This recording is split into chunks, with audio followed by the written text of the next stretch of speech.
Folks, there's no denying it. We are currently in the middle of a global crisis. With the COVID-19 pandemic ongoing without an end in sight, it's up to us as leaders to ensure that we, our teams, and our organizations are taken care of in order to ensure everyone's safety. To achieve this, we need to focus on the positive and not the negative around us. We need to be a positive influencer to all of those around us.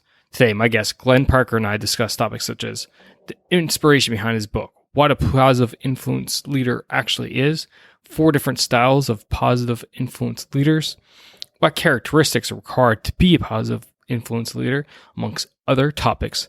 Ladies and gentlemen, welcome to the Moving Forward Leadership Podcast, episode 123, Being a Positive Influencer During Times of Crisis with Glenn Parker.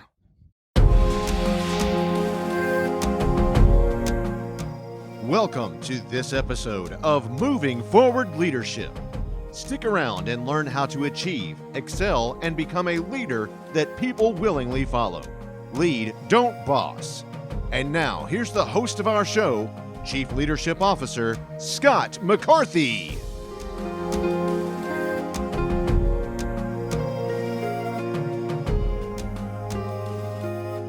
Welcome one, welcome all. It is your Chief Leadership Officer, Scott McCarthy. It's so great to have you here. And if this is your first time listening or your 123rd time listening, you know what we're about. We are about helping you to be a better leader and not a boss by focusing on the 3 domains of leadership: leading yourself, leading your team, and leading your organization. And today we got a topic which, is definitely time appropriate. We're in a global crisis, as I said in the intro, and no better of a guest to have than someone who can talk to us and explain to us how to be a positive influence leader. There's so much negativity in the world right now, so much negativity. It's so bad that I barely even touch the news. I barely look at social media. I'm just staying away from all this garbage because there's just so much negativity. Why? Because it's easier to focus on the negative than it is the positive. And today, we got a great guest who refuses to focus on the negative. Instead, Glenn is an international recognized workshop facilitator, organizational conference speaker, all around the area of being a positive influencer.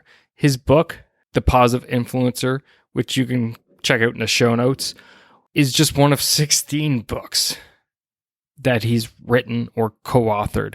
So Glenn knows what he's talking about. He has been there. He's been doing that. He's all over it. And he's done the research to back everything up. And that's crucial, right? It's not just someone who decided to write about a topic. It's someone who's also lived it, researched it, and now is providing it to you. So I had to have him on the show for you, especially in a time like right now. With that being said, you know what? It's time to get to the goods, right? It's time for me to let you start learning how you can be a positive influencer. So sit back, relax, and enjoy my conversation with Glenn Parker, talking about how you can do that. Be a positive influence leader.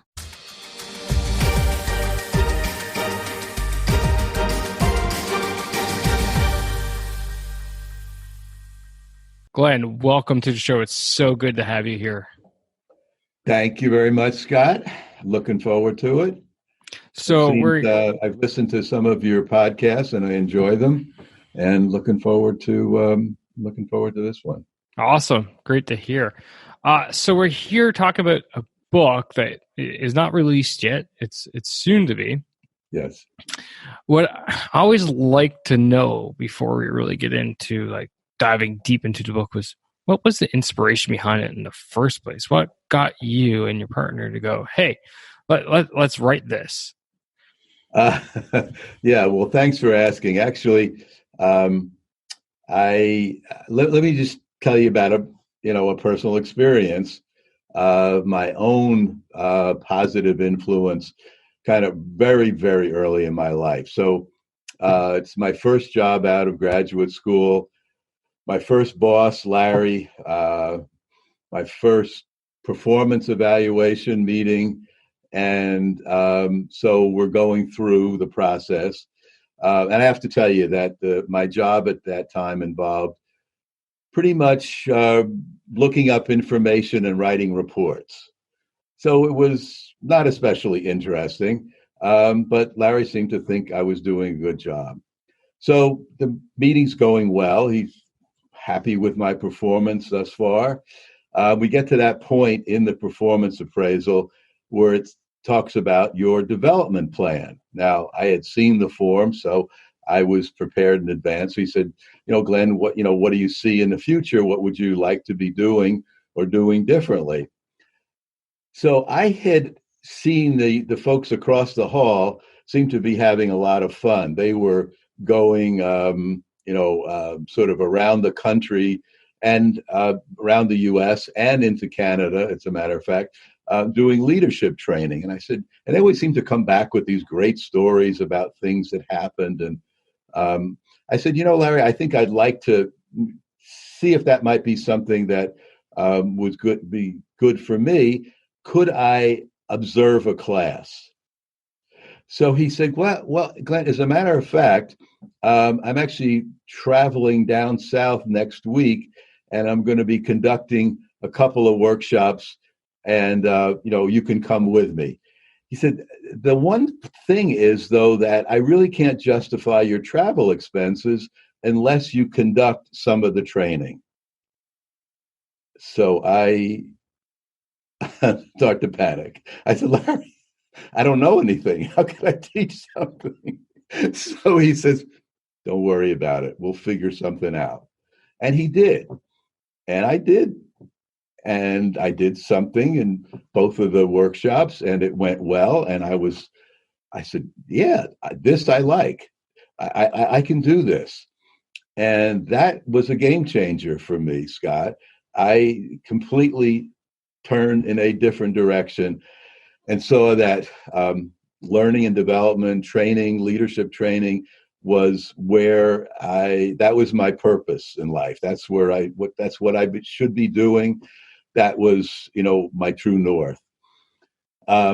So now, so Larry was really the first positive influence leader on my life because he saw something in me that I didn't see in myself. I always thought of myself as a researcher and, kind of carefully looking up things and finding out. And I was curious about things. But he saw something in me that I didn't see in myself. And that's the person that we talk about, somebody who, without this person, I wouldn't be really where I am today, because he saw it early on. And by the way, Larry, not especially charismatic person. No one would confuse him with Tony Robbins, but he had good interpersonal skills and good insight. And that was one of the characteristics of an effective leader. Maybe you've had somebody in your life like that. Have you had somebody like that in your life? Oh yeah, absolutely. I've had a few people. I've had multiple on the other end of that spectrum, but I definitely have had a couple that have been, positive influences on my life for sure. So, yeah. So that really changed the direction of my life, and I didn't realize that at the time. I didn't really realize what he had done because it had gone so smoothly. Now, by the way, Scott, he didn't say to me, Glenn, we have workshops scheduled next week. I want you to take over from me and do 2 days of training. No, what he did was position me for success. He gave me a 2-hour slot, and he knew some things that I knew that would work and would fit in. And so I did a 2-hour set on the afternoon of the second day. So it was pretty much set that if I did it well, it would be fine. So that's, I think, one of the great things about being an effective, positive influence leader is that they see something in you and they put you in a position to be successful. That's what we call a motivating, positive influence leader. So that's was first thing in my particular life. When it came to thinking about doing something more about it, this is years and years later, something happened where someone who had been a client of mine for many, many years, and I'd worked with over a number of different situations, passed away. And I began to think about him and his life and my relationship with him. And I realized that he had also been a positive influence on me. He had gotten me to do things the same way. He'd gotten me to do things that I had never done before. And I thought about that and I said, there really might be something there. And I bet there's a lot of people that have that kind of person in their life. Somebody who, without this person, I wouldn't be where I am today. So I came home and I thought about it a little bit more. And I called up my son, Michael, who's working in industry. He's a leader himself and is up on the literature. And I said, I'm thinking about writing a book about that. And he said, I'd read that book. And I said, well, how did you like to write the book with me? And he said, I would love it. And that's how we got started. And so then we went off and interviewed about 50 people in lots of different occupations and industries and got all kinds of wonderful stories about people who were positive influences on them. And back to your point that you sort of hinted at earlier, we also heard some stories about some negative influences and how people overcame them. Because, developing those coping skills are also important for success in life. So that's how we got started. That's a much longer answer than what I normally get with that question, but you know what? It was all golden. It was awesome. And it's super cool that I didn't realize it until you just said it, but you're doing that with your son.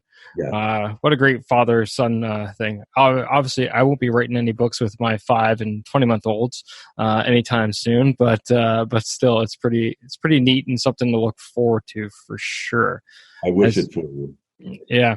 So, you talked about, you kind of hinted at it a bit. And I can pick at some things. I'm gonna kind of shoot straight with this question. Is what exactly is a positive influence leader anyway? Why don't we kick off with that and then we kind of dive in deeper? Well, a positive influence leader, as I've said, is that person that was a difference maker in your life, that was a game changer, who did something or some things that was a big difference in your life and in your career. And that's what we went looking for. We went looking for, what are those factors? What are those characteristics? What are those specific behaviors that people do that make a difference in people's lives? And we were actually looking for a profile of what is that person? Who is that person and what do they do? All right. So it turned out, because we were working this bottoms up, when we looked at all the data that we had and all the interview results, there were lots of different ways that people were a positive influence on others. Some of them were very supportive. You can do this, Scott. I've got your back. You can handle it. I'm not going to do it for you, but I will support your efforts whenever it's necessary. And we've seen some of that more recently during this current crisis, this health crisis, the coronavirus crisis. Some people are great teachers. Some of them actually hold the title of teacher or professor, but some of them are just managers and leaders that we've come across in work. That teach us the things we need to know in order to be successful. What are those things? Sometimes they're skills and knowledge, sometimes they're information, but sometimes they're how to navigate the world, how to navigate the organization. So, Scott, you want to get something done in this organization? Here's who you go and talk to, and here's how you approach them. And then it's also, these are people that develop, a curiosity on your part to engage in lifelong learning. Some people are motivators, like Larry. Was a great example of somebody who helps you find your true north, helps you find your purpose in life. And then we found the fourth one is these are role models. Role models are somebody that you look to and say, wow, that's how it's done. That's how to be successful. I can see it. What's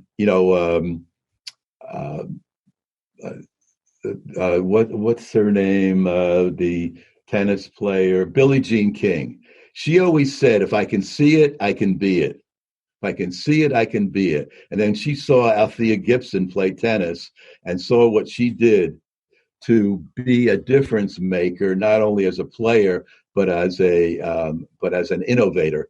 Then she said, I can see it. So some people are role models that we meet just in life as a leader in an organization. You say, I want to be like that person. Sometimes they're famous people, like Michael Jordan is a role model to a generation of basketball players who said, everybody wants to be like Mike, right? Want to be like Mike.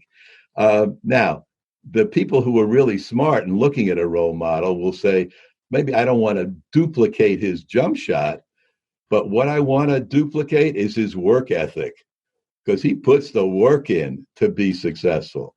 And that's what a successful role model, positive influence leader. So people can be successful positive influence leaders using any one of those four styles, right? What we say, however, is the transformational leader,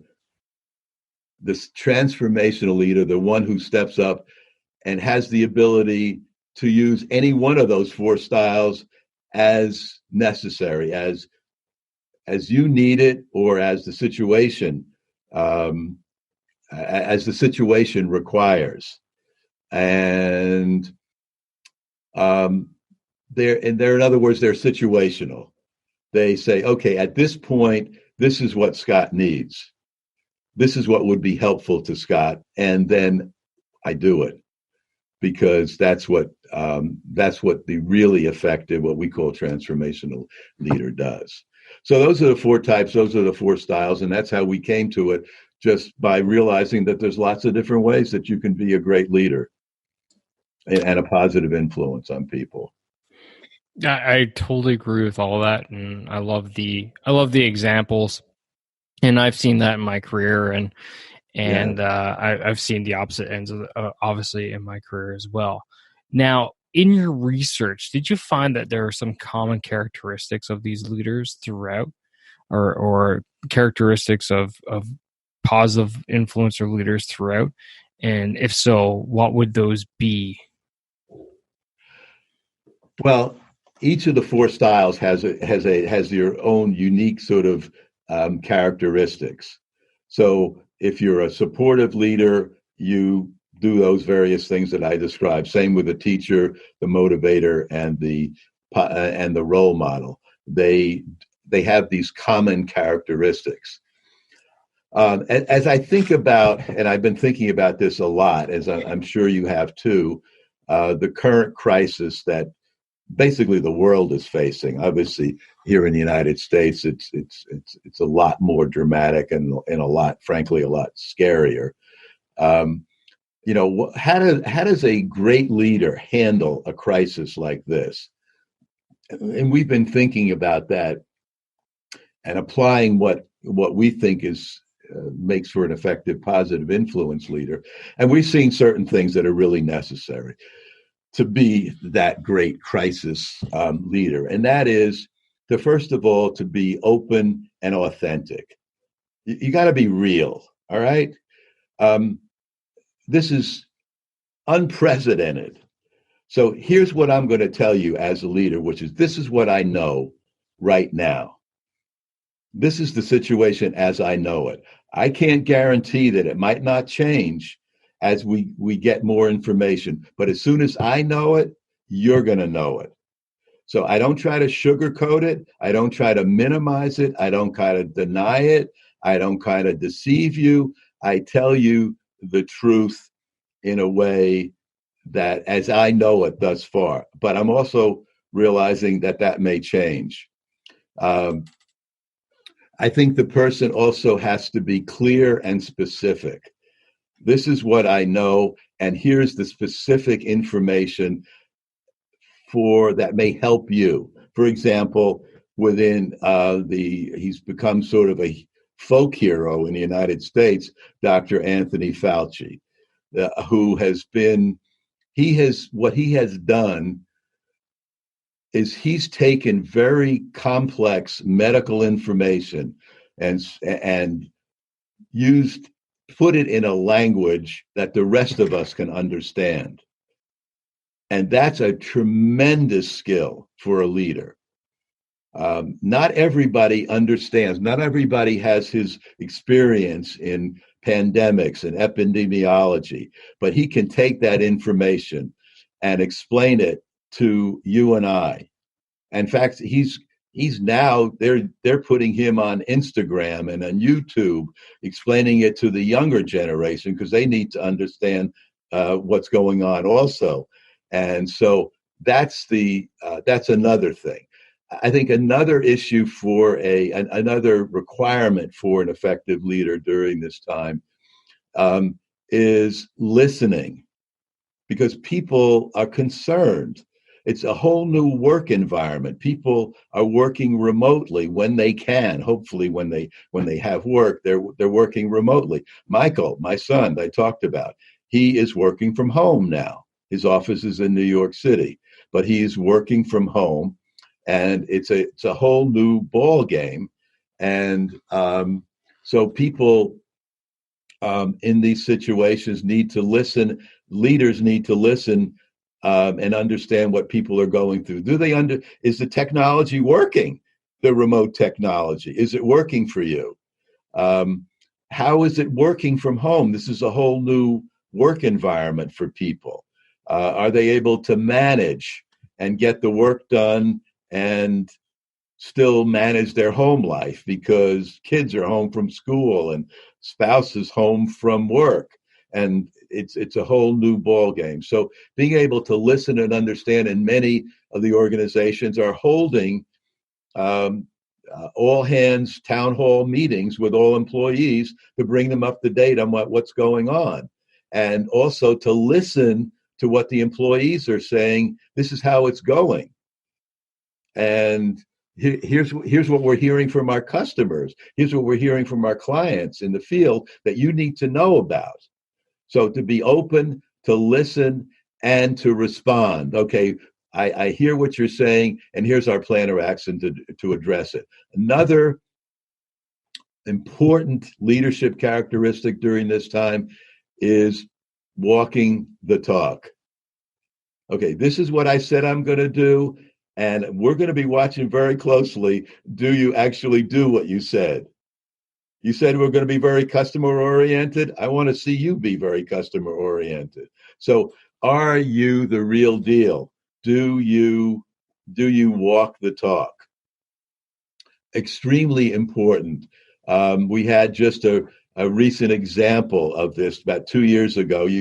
I'm sure you heard about the incident at Starbucks in Philadelphia, where two African-American men were sitting there waiting for a friend before they ordered, and the manager called the police, and they got hauled away and arrested. And it was a public relations nightmare for Starbucks. So what did they do? Took full responsibility, fired the manager of that Starbucks, took full responsibility for it. 2 weeks later, they shut down every Starbucks for an afternoon of implicit bias training, so that people would understand that that's not the right behavior that we want.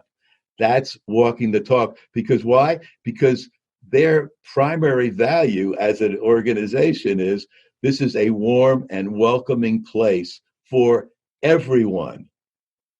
And if you don't live those values, you can put them on the wall and frame them, but unless it comes to life in the way you handle yourself, it's not it means nothing to people.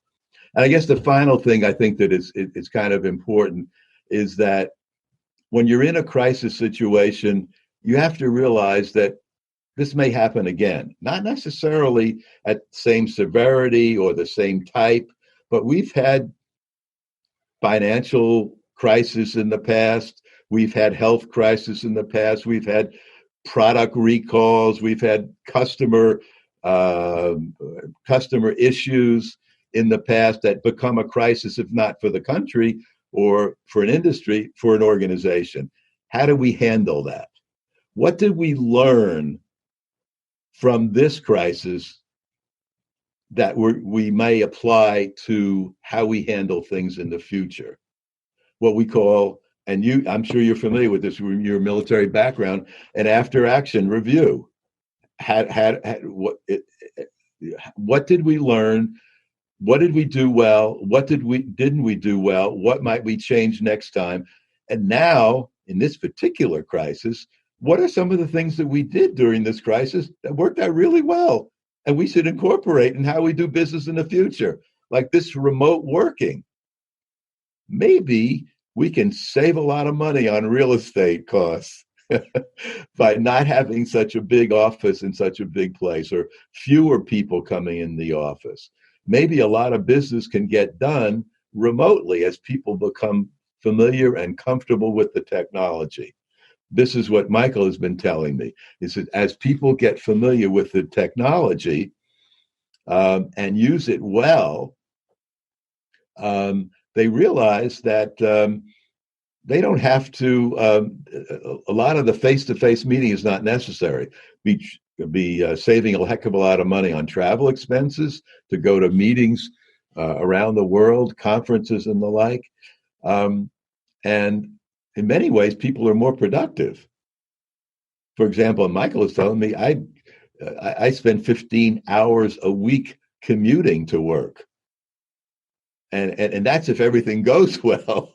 So, so it could be more, and I'm a heck of a lot more productive now. Now, the benefit is that I'm working from 8 a.m. till 6 p.m. At 6:01, I'm done, and I'm playing with my daughter. So there's a real plus to that. So that's the kind of thing, an after-action review, I think, is an important thing to learn from the experience. I know there's going to be a rush to go back to work and get back to quote-unquote normal, but step back, take a few moments, and we'll do a review of how we did and what we did and what we can do differently or better in the future. So there's so many good nuggets in there. I don't even know where to start. But kind of go right around the whole gamut of highlighting the importance of communication, especially in times of crisis like this. It's I totally agree with you. It's so crucial, and you have to be a good communicator. I see it right now up here, and I'm not going to names or faces or fingers or anything like that, but some of the people are just not the person to be communicating what needs to get done right now. It's like you're not talking to the people how the people understand. You're just going off in your way as if you're talking to your colleagues, and it's not working. It is not right. You're not relating to the average person who is your audience right now. And it's so crucial, right? And just every time I see these video messages, I kind of shake my head, put my hands in my face, and go, "Oh, here we go again." Yeah, no, I know what you mean. There's some people that are awfully good at their job, and again, I some examples just come speeding to my mind that I don't, but I don't want to mention them now. Just as you said, that are obviously very good at doing their job, but don't put them up at the podium.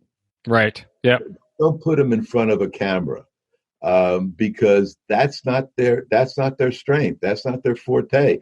And back to the point that I made with what Larry did with me initially, he put me in a position to be successful. And that's what leaders do. They put you in a position to be successful. I've led a number of teams, and one I consider one of my responsibilities is to know the strengths and weaknesses of the people on the team. I'm trying to build up and get people training to address their weaknesses, but I don't put them in situations. I don't necessarily drop people in the deep end of the pool without any training and any preparation the first time out. And so what I think that responsibility is to know your people and use your resources efficiently and effectively. So I agree with your point there, is that it's obvious that there's been some misuse of human resources. Yeah, I like your point too, right? Not everybody's necessarily made to be, the Tony Robbins or whatever. But at the same time, I would always say, if you're a leader, you have to have some form of good communication skills, right? And especially as you mentioned right now, in a moment of crisis, you have to have it. And if you're put in the scenario where, your skill set is not the right skill set for this scenario, fine. Don't necessarily be that public figure face, that the talking part of it. Be the person in the background. Understand your strengths. Be the person in the background, but have someone else communicate what you need communicated, but done in a way that everybody understands. And I think that's what a lot of leaders fail to realize, especially at times like now, because they feel like they should be the ones there. I hold the title, I should be the one out there in front. And yeah, you're kind of right. But at the same time, if you don't have the skills to do it, then don't do it. This is not the time to practice. This is the time for doing. I agree with that. I like the way you said that. That this is not the time, right? For practice. This is the time where you've got to be close to perfect,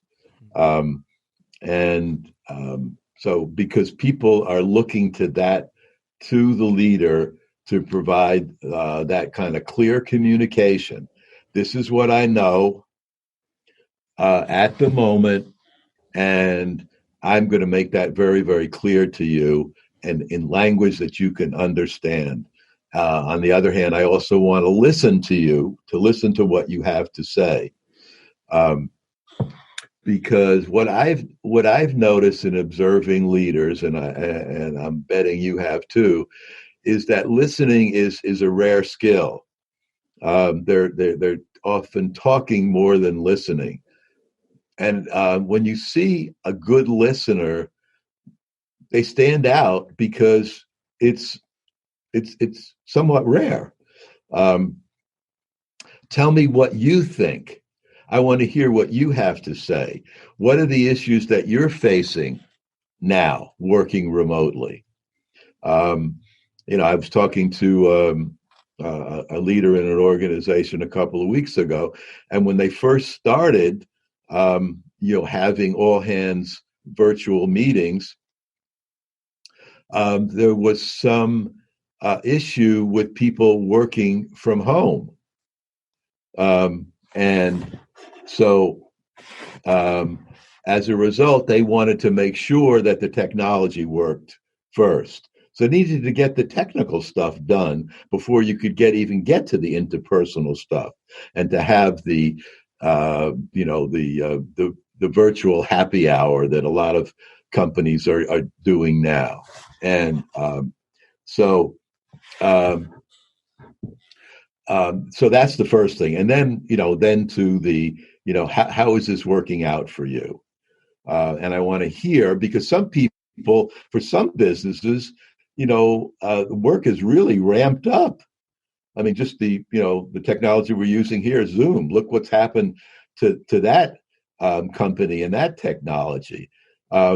People are working around the clock. I mean, just was listening to Chuck Robbins, the CEO of Cisco, because of, they have WebEx, and people are using, WebEx. And so the people that support WebEx were working around the clock.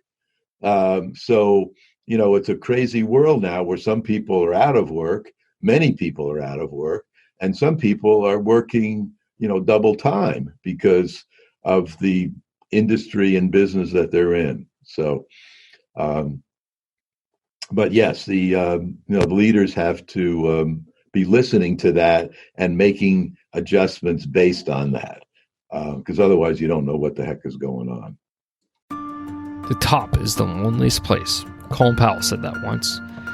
But it doesn't have to be. Instead, you can find people to talk to, people to run ideas by, people to help you figure out solutions to the problems that you're facing right now as a leader. And see, I felt alone once, and I decided to start the podcast. And with the podcast, I decided that I needed to help people like you more. So that's why I started the Moving Forward Leadership Facebook group. Leadership skills for managers to be leaders, not bosses. You can find it at movingforwardleadership.com/group. And come join us. It's completely free for you to join us and talk leadership with us day in, day out. So check us out again at movingforwardleadership.com/group. Now back to the show. Yeah, it's definitely is a bit of a crazy time. And you're kind of going into a good point that I'd like to discuss, especially with the positive influence leader theme is what ways are best for those leaders to have this positive influence when we are working remotely, especially in a scenario like right now today. Is it different, or do you just change the overlay per se? You still do those things that you've done when we're working at our building or our office, but now as we're all on Zoom like we are right now, literally, or Google or whatever the company is using, does the need for the way that the positive influencer operates change? Well, yes, you can't have that closeness that you get from sometimes just the informal communication that goes on when we meet up in the break room for a cup of coffee, or on the way out for lunch together, or on the way down the hall to the restroom, where we stop and say, "Oh, gee, I had a call this morning." So that some of that informal things, but people are going to have to get used to using the technology, in a way that that makes sense for them, when they're working remotely, and the more they, like anything else, the more you use it, the better you get at it. And that's what's happening here, because people are forced to do it, and they're finding that they're a lot more productive, mainly because there aren't any interruptions. So nobody's come into your cubicle and say, can I have can you stop for a minute, and I want to talk about the game last night. None of that's happening, because because of the way people are working. But some of it, I kept thinking, gee, maybe some of these things can't get done. Some things seem to require face to face, like you're closing a deal, and there's got to be that proverbial handshake. Well, they're learning to do without the handshake, they're learning to do without the fist bump, we're learning to do the elbow, but or do without it altogether. And so, because everybody's, basically in the, in the same ball game, using the same technology or something similar technology. So we're going to have to get, I think people are going to have to get used to this. Because I don't think we're going to go back completely to it. And so there's going to be, some new ways of working, and therefore new ways of leading. and being a leader who can communicate across technology. And that's going to be, an important skill, as you suggested, the ability to take information, break it down for people in a way that they can use it, and then be willing to listen to the response to that and adjust according to it. Listening is not the same as hearing. I can hear the words, but do I listen, which means I'm what we used to call active listening, which is I'm taking it in and I'm responding. I'm not sitting there, as you say, the first part of your sentence, I'm formulating my response. I'm waiting for you to finish and I'm responding, because one of the most powerful things you can do as a leader is to respond in a way that you're telling the person, I heard what you said.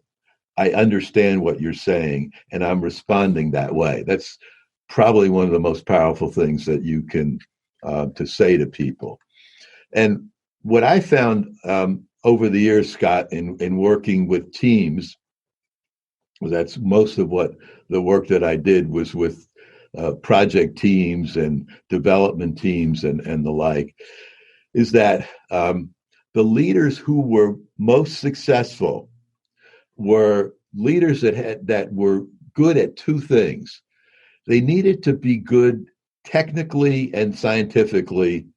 They needed to have enough background in engineering or in science or whatever the basis of the business was.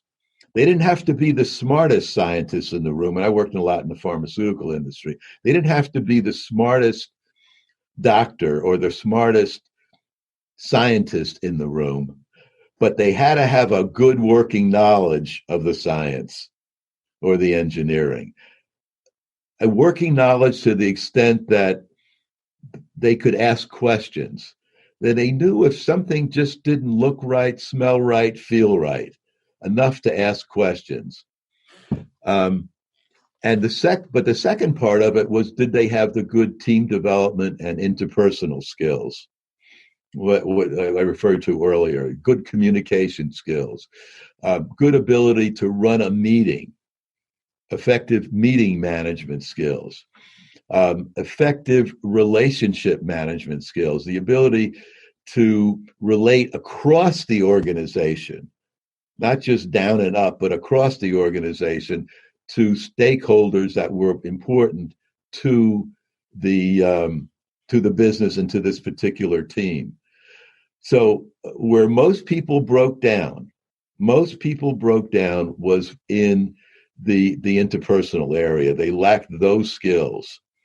And but the really effective ones, and I remember a guy talking to me who was a leader of a drug development team at a major pharmaceutical company, and very smart guy. MD, PhD, postdoc studies, the whole deal, the whole package. And he said to me, Glenn, yeah, I need to know when to ask questions when something doesn't really seem right. But what I know is I can't know everything about every aspect of this project. I have to rely on those people on the team for their expertise. And I need to bring that forth, put that stuff on the table. And my ability to do that is absolutely critical for the success of the team. But I also need to know how to empower people, to make decisions in their particular area. But if they need me, I'm here. Empowerment it doesn't mean abandonment. It's not go off and do whatever you feel like doing. No. That's not the way it works. You come to an obstacle, you have a problem, you can't get through it, around it, or over it.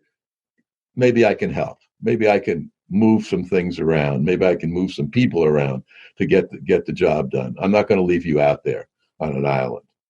So I don't know. Those are some random thoughts. No, they're great. absolutely great. I've been talking to a number of people, obviously, with the ongoing COVID-19 crisis and how they're leading and helping some people out and coaching people through. And some advice I give them is try to make it as similar to what you've done in the past as possible within the constraints and restraints you have. Obviously, it's not going to be exactly the same as what we had before. There was no proverbial water cooler, but it doesn't mean you can't have a quote unquote water cooler session, right? Where people log in and tell them, like, don't tell them, don't talk shop. Like, it's like the water cooler where people, Yeah. right? Where people are catching up on the night before, or the weekend before, or whatever, or the gossip. Who cares? And lay those ground rules out. And it's working well. And you have team huddles, team meetings and stuff. You're right. You can't do that handshake. Those physical aspects just aren't there. You don't really necessarily look people in the eye when you're talking to them, because most people are actually focused on the screen vice the camera, which is a little technique I tell people all the time. Like, don't focus on the screen, focus on the camera, because that is actually going to give you eye contact with whoever you're talking to on the other side. So just little tidbits like that. So, but it is difficult, and yeah, leaders definitely need to change their approach through all this. I really enjoy what you talked about at the last bit, and anybody who's listened to Moving Forward Leadership for more than 2 episodes know I'm a huge fan of delegation and proper delegation. I refer to it as a leadership force multiplier. And that's a force multiplier is a bit of an army jargon term, which which I turned into. You probably know because you use AAR. So, but I love delegation. I love proper delegation because it enables you to go about what you as a leader need to worry about. And being an influencer and taking care of your people and thinking strategic and taking care of the organization at that strategic realm. So no, man, it's awesome stuff. Yeah, and you're making me think of people that have made a real impact. In my mind, a real role model during this particular time. Todd Semenuk, who's the commanding general of the Army Corps of Engineers, and quietly, without a lot of fanfare, goes about doing an amazing job for the country, building, getting those field hospitals up in parking lots and in open fields, and converting the convention centers, the Javits Center and the big one in Chicago that was empty, and converting that into hospital facilities. All over the country, getting requests, and they go in and do their job and go home and move on to the next place. Just an impressive display of the kind of leadership that we talk about. Somebody who is really a role model of, this is how you get it done. This is how you do it. You want to know how to be an effective leader? Watch this person, not standing up, taking all kinds of credit for things. In fact, every time that I've seen him interviewed on television, he's always talking about the folks on his team throughout the country that are doing just yeoman work for the preparation for dealing with patients who have been tested positive for the virus and need to be treated. But that's the kind of leadership that you need in a crisis situation. And I think your people are going to be writing about this, Scott, for years, about how some people handled it and some people didn't. One of my heroes during this time is Mark Cuban, the entrepreneur, and he's on Shark Tank, and he's the owner of the Dallas Mavericks. And he said something that has just been, riveted in my mind. He said, what you do during this time will impact your brand for decades to come. What you do during this time will impact your brand for days and for decades to come, because people will look and see, how did you handle yourself? And it's not only just a person, but it's also an organization. What did you do? And he said, in particular, young people look to an organization and say, what did you do for your people during this time? And Cuban, of course, kept the entire Dallas Mavericks organization employed for the rest of the season. All the people that work in the arena, the ticket takers and the people that serve the drinks and the food and clean up the place, all kept on payroll. So people are going to remember that brand, and they're going to remember what you did, and how you handled yourself. And you've seen there's been some egregious examples of late people who took government bailout money that didn't need it. And that's an unfortunate situation. And they were shamed. They were publicly shamed into giving the money back. People are going to remember that. And when they're going to think about making decisions about, buying or, as a consumer, people are going to remember that. And so that's a critical issue for leaders in organizations as to how you handled yourself during this period. People are going to remember that and make buying decisions. And what did you do to contribute to the community? Did you give back?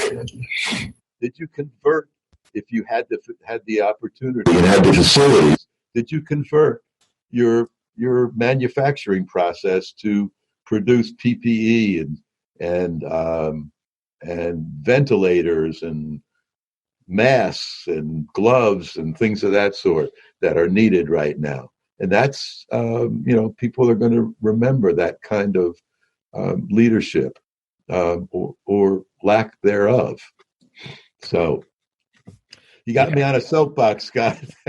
No, it's a good one, and one I totally agree with. And I've been sit back watching this go and watching decisions being made by some senior executives going, yep, that's a mistake. That's a mistake. That's a good call. That's a mistake. That's a good call. That's a good call. Yeah. And it seemed like it snowballed a bit. It took a couple big people like Mark Cuban to make decisions like that to keep all their people employed and carry them through this whole period.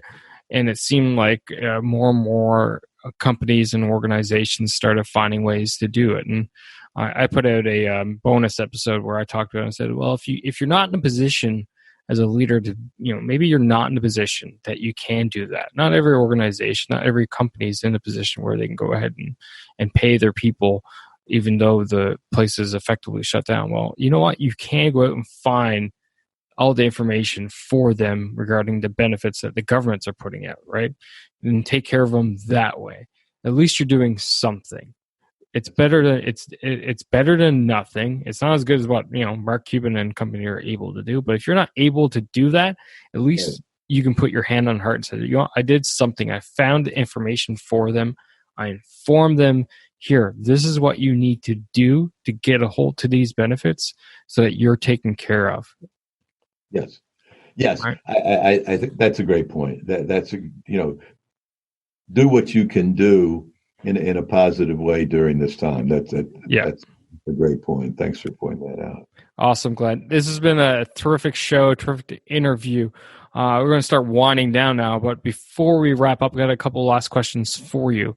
The first one being a question I ask all my guests here at Moving Forward Leadership, and that is, according to you, Glenn Parker, what makes a great leader?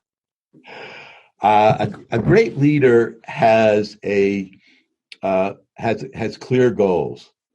Where are we going? What are we trying to accomplish? Clear goals and a plan for achieving those goals. Absolutely critical, because people want to follow somebody who's going somewhere, right? As they say, if you don't know where you're going, any road will take you there. So you want a leader, and you want to be a leader who has it doesn't have to be necessarily a vision. It doesn't have to be something as glorious as that, although that's certainly can be a useful exercise, but a specific goal or set of goals, a strategy, a plan of action for how to get there, I think is absolutely critical. To be able to communicate the goals and the plan of action to the organization and make it clear that everybody has a part in achieving those goals, and to break it down into the organization so that there are goals and objectives. In fact, one of the issues that I brought up earlier about teams is that it's very critical that the difference between high performing and effective teams and those that are not high performing and least effective are the ones that are most effective have clear performance objectives. There's a lot of research that shows that is absolutely the case, and that certainly squares with my experience. I think the leader is also somebody who is empowering. As you said the word delegate. You used the word delegate. I use the word empowerment. They're both kind of the same thing, which is to say, all right, you have a project, you have a plan. Once we negotiate that plan and it's been approved and you have a budget for it, you are empowered to make decisions to implement that plan. I'm not going to get in your way. I will pave the way for you if you need help, but only if you come to me and say, yeah, I can use some help. So empowerment is a very powerful piece for a leader. The ability to communicate effectively, communication skills, whether that is an ability to clearly communicate information, as we talked about earlier, to be able to take complex information and break it down in a way that people can understand it. The other part of the critical communication skills is listening, something that we've talked about a great deal, which is being able to listen and understand and be open to to be accessible. That doesn't mean I have an open door policy. My door is always open to you. No. I had a manager that I worked for. He was a client of mine. What he would do, Scott, very interesting. Their office was on their offices were on the 11th floor of this corporate building. Every time he got off the elevator, he would walk a different direction to his office. So that he went by people's offices and he walked slowly, and people figured that out after a while, that he was open to being buttonholed. Bill, come here. I want to show you something. Bill, I got a question for you. So he made himself physically accessible, and he actually had to do that because he was a big man. He was like 6'5", and he was a presence, and some people were intimidated by his presence, and also he was very smart. So, if you went into his office, you better be prepared for you want to talk about a problem. Yeah, you can. I'll talk to you about a problem, but I want to hear what your potential solution is. So, made him great leaders are accessible. So those are, I would say, kind of the critical factors for being for being an effective leader. That's awesome. Love it. It's hit it on the head for sure. All right. So, final question I have for you for the show is: how can people find you? How can they reach you? How can they follow along? I know the book is due to be out soon. When will it be due? Where can people find it once it does come out? All about you, Ray.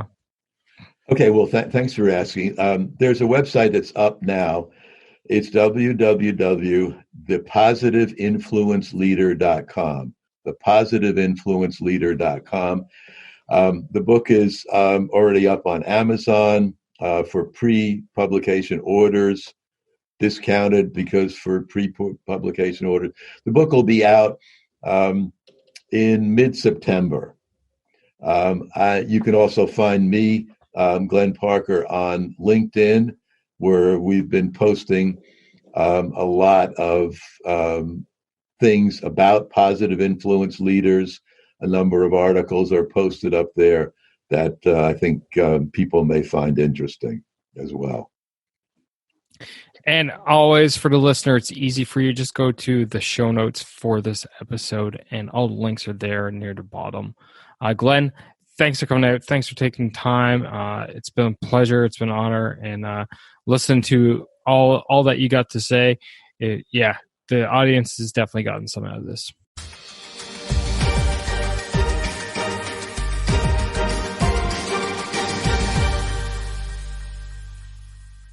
All right, that's all I got for you fine folks today. I hope you enjoyed the show. I hope you enjoyed the interview. And most importantly, I hope you got something out of it. And if you did, remember, R squared, S squared, right? Rate and review the show so that it gets a little bit noticed, a bit more. But most importantly, I can help more people, because that's what I'm here for. That's what my guests are here for, is to help more people become better leaders and not being bosses, right? So remember that. R squared, rate and review. S, share the show. Share this show with someone who you think can relate to the podcast as a whole and today's topic. And then finally, subscribe. Subscribe so that you never miss another episode. And you can do that via your podcast playing app of choice through movingforwardleadership.com/subscribe. That's it for today, ladies and gentlemen. And as always, stop bossing and start leading. Take care now.